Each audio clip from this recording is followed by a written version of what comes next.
When a person or a corporation creates a product or service that causes harm to multiple people, odds are that's going to result in multiple complaints and lawsuits against them. You're probably familiar with the term class action lawsuit, which can result from this type of situation. A class action lawsuit is when multiple plaintiffs with similar complaints are grouped together into a single class, and their complaints are to be argued by a single lawyer in a single case for a single ruling. The key word here being single. The judge's decision in a class action lawsuit is binding, and a settlement is split among the entire class.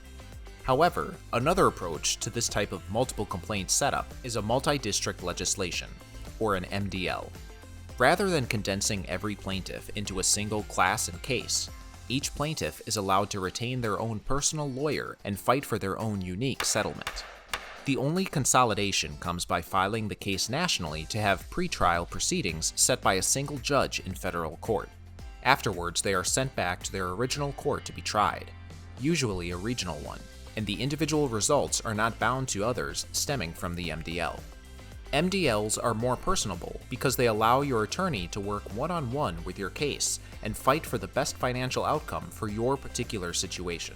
If you believe you have a case that might fall under an MDL, contact the lawyers at Davis, Saperstein & Solomon today.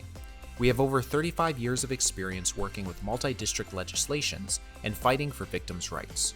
Call us now at 201-444-4444 to set up a free consultation. We're here for you.